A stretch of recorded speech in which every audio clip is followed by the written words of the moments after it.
Gracias por continuar con nosotros y como usted ve ya estamos aquí con nuestros compañeros del Centro de Contacto con la Audiencia. Ellos están recibiendo todas sus llamadas, ténganos confianza, comuníquese, porque hay especialista también aquí que los puede orientar. Y me decías tú, Alejandro Zelaya, tú que eres psicólogo y terapeuta en autismo, la familia, ya que en el bloque anterior empezamos a hablar de esto, ¿cómo recibe la noticia? ¿Llegan contigo? ¿Qué es lo que te dicen? Bueno, cuando llegan preocupados porque pues algo está claramente que en el desarrollo de su hijo no está bien, como lo comentaba la doctora, en estas áreas de socialización, comunicación, los intereses, algo les preocupa. Usualmente les preocupa más cuando las conductas son disruptivas. ¿A qué me refiero? Cuando el niño se golpea, cuando el niño no voltea su nombre, cuando el niño no hace caso a las indicaciones, es cuando más llega y es lo que más les preocupa a las familias. ¿Y qué les dices ahí, Alejandro? Bueno, uno les da orientación. Algo muy importante para los terapeutas en autismo es saber manejar todo tipo de conductas. Saber que el niño no las hace porque nos quiere hacer molestar, sino porque así es el autismo, así es su modo de comunicar y así se comportan ellos, así es su vida. ¿Regresan los padres contigo después de que les dices esto? ¿Regresan todos a esta ayuda, a este aprender a convivir con su hijo y a entender lo que es el autismo? Bueno, hay un porcentaje mínimo que sí no regresa porque considero que es algo difícil estar conviviendo en el día a día. No solamente es que el niño con autismo aprenda, sino que también la familia aprenda a manejarlo, a tener tolerancia, a saber manejar a su hijo, a acercarse a su hijo incluso. A todo lo que implica este cambio de vida, ¿verdad, Alejandro? ¿Te parece si vamos a ver una cápsula, pero le decimos a toda la gente que nos tenga confianza, que se comunique aquí, tú vas a contestar sus llamadas, están apareciendo los teléfonos aquí en pantalla, por favor, aquí vas a estar las 2 horas del programa, ¿verdad, Ale? Sí, claro que sí, esperando sus dudas y con mucho gusto aquí las contestamos. Pues bueno, ahí está hecho ya el llamado, comuníquese aquí al Centro de Contacto con la Audiencia, aquí en Canal 11, también tenemos las redes sociales, está Cristi también ahí con nuestro público y ahorita vamos a escucharlos a ellos, pero primero veamos esta cápsula. Yo me di cuenta de que mi niño presentaba algo raro porque comenzó a hacer cosas que normalmente no hacía anteriormente a partir de los 2 años. Comenzó con movimientos estereotipados como taparse los oídos, menear las manos, mecerse y lo más, ahora sí que notorio fue que dejó de oír. O sea, yo le hablaba, le gritaba y él no me respondía. Lo diagnostican con espectro del trastorno autista y donde más se especifica es en el lenguaje y en problemas de sociabilización. Lo que me dicen es que él tiene problemas con el lenguaje, es intolerante a los ruidos, es intolerante a las aglomeraciones de gente, pero que bueno, con tratamiento puede llegar a superarlos o a modificarlos. La reacción que tuvimos mi esposo y yo fue de asombro. Conforme íbamos empapándonos de lo que era el autismo, de incertidumbre, de dolor, y ya bueno, conforme fue pasando el tiempo y fuimos llegando a los lugares que teníamos que llegar, bueno, ya fue como de esperanza. Lo más difícil para nosotros como familia, como padres, es trabajar el entorno para Diego. Hay mucha intolerancia a las personas con autismo. Entonces toda esa parte nos ha costado trabajo. También encontrar los lugares específicos para ayudar a Diego, porque no hay mucho en donde podamos llegar a recibir terapias o ayuda. Nosotros hemos tenido que enfrentar desde el rechazo, la marginación y la intolerancia tanto de la familia como de la sociedad. En el Teletón del 2011 comentaron que iban a abrazar a los niños con autismo y de ahí, bueno, fue tocar puertas, pedir información y bueno, llenar todos los requisitos que nos pedían aquí para llegar, que no son muchos. Los logros que hemos visto han sido muchos. Cuando nos dieron el diagnóstico de Diego, nos dijeron que no esperáramos mucho de él. Y a pesar de ese diagnóstico que nos dieron, Diego ha podido y ha superado las expectativas de lo que nos daban de diagnóstico. Sociabiliza más, ya es más tolerante a los ruidos, ya es más tolerante, por ejemplo, algo sencillo como viajar en metro, que él no lo superaba. ahorita ya viaja en metro, ya permite que lo toquemos más, ya permite que probar ciertos alimentos que antes no probaba. Sabemos que el autismo no se cura porque no es una enfermedad, es un espectro, es un síndrome, pero sabemos que si le damos las herramientas necesarias, Diego puede llegar a tener una vida lo más normal posible. Bueno, pues muchísimas gracias por esa cápsula y por ese testimonio. Ya estamos aquí de regreso en el público, pero bueno, quiero que acabemos, Jorge, con la pregunta que habíamos hecho, de bueno, ¿qué tanto la familia interfiere a veces para poder dar el diagnóstico? Sí, es que las expectativas son muy diversas. Yo casi siempre les explico que cuando tienen un hijo autista no es una mala noticia ni una buena noticia. Es una noticia distinta a la que se esperaría de lo que es un niño común y corriente, ¿no? Y que tendrían que adaptarse a esto. Pero esto es muy variable. La mayor parte de los padres van entendiéndolo, para esto hay cursos, nosotros damos cursos, que es el autismo, etcétera, y sobre todo algo muy importante, que es la curación. Dice, no se va a curar, no se va a casar, no va a ser abogado, etcétera. Bueno, mucha gente se casa, es abogado, etcétera, y es autista. Esto también tiene que ver con algún tipo de padres que ellos mismos, algunos de ellos tiene un síndrome de Asperger, puede ser, y entonces esto hace que haya una dinámica extraña, porque toleran poco al niño, pero no se han enterado que ellos también pueden compartir esto. Una cosa muy importante es que los padres deben saber que el niño no sabe que es autista. O sea, el niño es un niño, y va a vivir su vida y va a hacer las cosas y le va a extrañar mucho de pronto enterarse que hay restricciones. Esto va a depender del grado de autismo, porque si es un autismo severo, bueno, es otra cosa, pero autismo leve, alto rendimiento, algún tipo de Asperger, lo que sea, los padres sufren mucho cuando no han percibido que el niño en realidad no está sufriendo tanto o no está sufriendo en absoluto, sino está tratando de adaptarse. Claro. Y ahí hay que cambiar las cosas para ayudarlo a adaptarse y no querer que sea como soy yo, sino yo tengo que entenderlo y entender que él no sabe que es autista, porque dicen, ¡ay, qué barbaridad! Y va a pasar, pues no, tiene realidad simbólica, y dicen, qué triste. Claro. Y dicen, bueno, ¿y qué es eso de la realidad simbólica, doctor? ¿No? Sí, es un No se poco preocupe. la pregunta siguiente que yo quisiera hacerles. Voy a leer una pregunta, ya tenemos muchas llamadas, pero también que nos aclaren un poco, ¿no? Dicen ustedes, es un amplio espectro.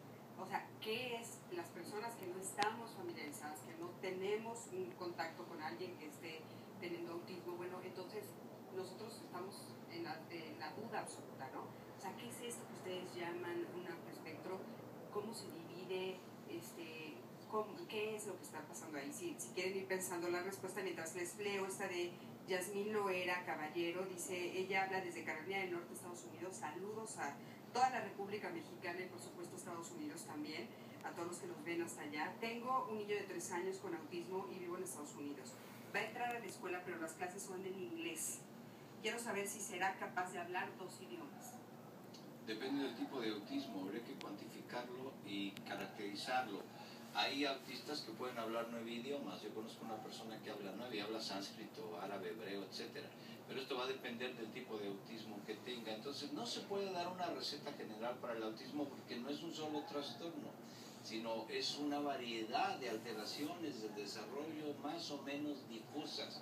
Entonces, habría que estudiarlo, primero cuantificarlo y luego caracterizarlo, ver qué tipo de autismo tiene. Entonces, y cuánto de autismo. No le podemos dar una respuesta, no. Más bien tendría que acudir a un especialista, porque estás Claro, de acuerdo, sí. para que entonces tuviera una respuesta más certera. Nos quieren decir entonces, bueno, esto que decíamos, ¿cuál es este Yo quisiera decirte, Cristina, que aquí también valdría decirlo que si ella vive en los Estados Unidos y la escuela va a ser en inglés, pues seguramente el niño va a tener que aprender en inglés, ¿sí? Claro. A lo mejor la pregunta sería, es que yo hablo solamente en español en casa, me quiero imaginar, y la escuela es en inglés, entonces el niño no tiene los 2 idiomas en este momento. Llegará el punto en el que ella tendrá que escoger uno de los 2 idiomas, y seguramente será el inglés por estar en los Estados Unidos, en donde ella sí puede hablarlo y el niño lo aprenderá. Hemos visto que muchos de nuestros niños aprenden mucho mejor el inglés que el español, porque es mucho más concreto, y eso a ellos les gusta. Entonces no me extrañaría que aprendiera el niño el inglés, en caso de que hablara. Acuérdense que no todos hablan. Claro, que eso es lo que quiero que me respondan ahorita. ¿Cómo estás? Bienvenida. ¿Cuál es tu nombre? Maribel Hernández. Maribel, ¿cómo estás, Maribel? Muchísimas gracias por estar aquí con nosotros.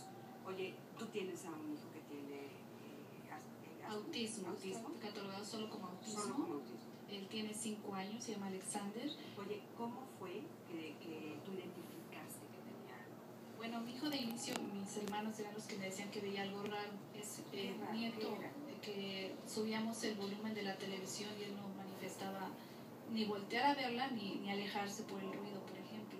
El aleteo de manos, que nosotros decíamos, está muy contento porque aletea, o sea, le identificábamos como alegría ese movimiento. ¿A qué edad? A los 2 años más o menos. Él había comenzado a decir algunos monosílabos, papá, mamá, dejó de hacerlo. ¿Era el nieto único? Es nieto único. Entonces todos estaban atendiendo, ¿no? Yo laboraba, entonces su abuelita lo cuidaba. Le achacábamos al consentimiento, al hijo único, el que no hablara, que no pidiera cosas. Ingresó a un kinder regular y efectivamente, como decía el especialista, la maestra fue la que nos dijo, hay algo raro en Alexander. La ausencia de lenguaje era el foco principal. Fuimos con una terapeuta de lenguaje, ella le hizo algunas evaluaciones y en ese instante me dijo, no soy el profesionista adecuado, pero te quiero decir que sospecho de autismo. Yo recuerdo llegar a mi oficina, ver internet y ver la descripción de mi hijo. Para mí ese fue el momento en que recibí el diagnóstico. La lectura en internet de las características, yo decía, sí, es Alexander. ¿Te mueve todavía ahorita? Sí, claro. ¿Qué es lo que te pasó por tu cabeza en ese momento? En ese momento yo llamé a mi familia y en ese momento salí del mal sentimiento, porque soy muy creyente y mi hermano me dijo, no pidas un milagro, el milagro ya existe y se llama Alexander, ahora trabajar por él. Así que mi caída al hoyo me duró como 2 horas. A partir de ahí he trabajado mucho con Alexander, tiene unos cambios increíbles. ¿Qué edad tiene ahora? 5 años y medio. Y Alexander para mí sigue siendo el niño perfecto que yo esperaba. Lo sigue siendo. Oye, cuando de repente te encuentras con este diagnóstico, ¿cuáles fueron los pasos siguientes que diste? Porque hay muchos papás que están escuchándonos y que dicen, ok, bueno, de repente ya llegué a internet, ya me dijeron sí, lo reconozco. ¿Cuáles fueron los pasos que diste para que hoy esté él mejor? Yo consulté de inmediato a su pediatra, ella me dijo, sí, vamos a descartar ese posible diagnóstico. Ella me remitió a CISAME, en CISAME me atendieron como a los 2 o 3 días, que es algo que agradezco mucho, fue inmediato, y llegando ahí yo vi a los demás niños y era como la confirmación, o sea, sí, Alex se parece en su comportamiento a ellos. Las valoraciones duran alrededor de 2 o 3 meses y para recibir pues formalmente el diagnóstico ya de parte de la clínica. ¿Cuál fue el diagnóstico formal? Trastorno del espectro autista. Ahí fue cuando te enteraste que podía haber muchas variantes, muchos sí. grados. Ahorita ustedes nos aclaran cómo decirlo, ¿no? Sí, exacto. Ellos me decían también que como el niño tenía 2 años, 8 meses, no tenía lenguaje, era difícil en ese momento pues determinar el alcance de dónde llegaría. Pero bueno, sí estaba en el trastorno del espectro autista y desde el momento comenzamos con terapias motrices, lenguaje, ¿Cuáles han sido los conductuales. avances que has visto en Alexander? Bueno, Alexander ha mejorado mucho su sociabilización, aunque no era una de sus áreas más problemáticas. Él ve niños y corre a la gente, la busca, la toca, le encanta que lo abrace, que lo bese. No es ahí su problema. Él ha mejorado mucho académicamente también. El colegio regular donde acudía no me hicieron ningún problema pues como que a veces nos pasa, tiene que sacar a su niño a un colegio especial. Ellos me lo admitieron. Creo que era como una terapia de sociabilización increíble, porque entonces el niño ¿Lo tienes en una escuela regular? A partir de este año lo cambié a un centro especializado. ¿Por qué tomaste esa decisión? Porque el niño sí avanzó 2 niveles en kinder, pero yo comencé a ver, bueno, ahora como los planes de estudio son comenzar a leer, comenzar a escribir desde kinder, ya rebasaba los alcances de mi hijo. A lo mejor en el primer grado de kinder, cuando era solo colorear o el respeto o algún tipo de modales, pues no se veía tanto el desfase. Pero cuando empieza esto académico más notorio, pues él ya no estaba caminando a la par de ellos y yo sentí que aunque me lo admitieran, ya no iba a ser funcional para mi hijo estar en un lugar donde ya no iba a aprender. Ok, muchísimas gracias. Gracias por tu testimonio. Seguiremos aquí preguntándoles a todos. ¿Nos pueden ahora sí decir cuáles son las variantes? ¿Qué pueden esperar cuando de repente te dicen, ok, parece ser que tiene autismo y entonces el diagnóstico se tarda un rato, pero ¿qué puedo esperar? ¿Cuáles son las variantes que me pueden dar? Debemos de tener mucho cuidado porque esta cuestión de las intensidades creo que nos sirve a nosotros funcionales muchísimo, pero a veces a los papás les estorba. Okay. Porque la creencia un poco de los papás es: mi hijo tiene el diagnóstico de autismo severo, ¿no? Y entonces no hay que esperar, se va a estacionar y va a quedar en autismo severo toda su vida. No. Como decía el doctor, esto mejor. Puede variar. Esta cuestión de las intensidades tiene que ver con la funcionalidad de los pequeños, ¿no? Niños, adolescentes, adultos. ¿Qué tan funcionales son? Entonces podemos decir qué tan intensos están los síntomas. Pero esto es algo que va a cambiar a través del tiempo, que tenemos que intervenir para que vaya mejorando su funcionalidad, qué tan autosuficiente, qué tan independiente, qué tanto se puede desempeñar en su medio ambiente, qué tanto cubre las demandas de la sociedad. Eso es lo que parte un poquito, dar una intensidad de los síntomas. Los síntomas son los mismos. Estas tres áreas están afectadas en el autismo leve, en el neuroconocimiento, en el Asperger. Sin embargo, el nivel de afectación es el que cambia. Ok, Y esto se pero ahorita nombraste 3. ¿Cuántos hay? ¿8? No, hay autismo severo que donde lo que predomina ahí es retraso mental y otro tipo de problemas metabólicos, que ahí sí pues hay muchísimas dificultades. El autismo es lo de menos. Hay problemas, autoagresividad, se pegan, se golpean, etc. Después vienen los pseudoautismos. Ok, nos vamos a tener que quedar con eso, perdón otra vez porque estamos en vivo y vamos a un corte. No te vayas, luego regresamos y nos van a decir los diferentes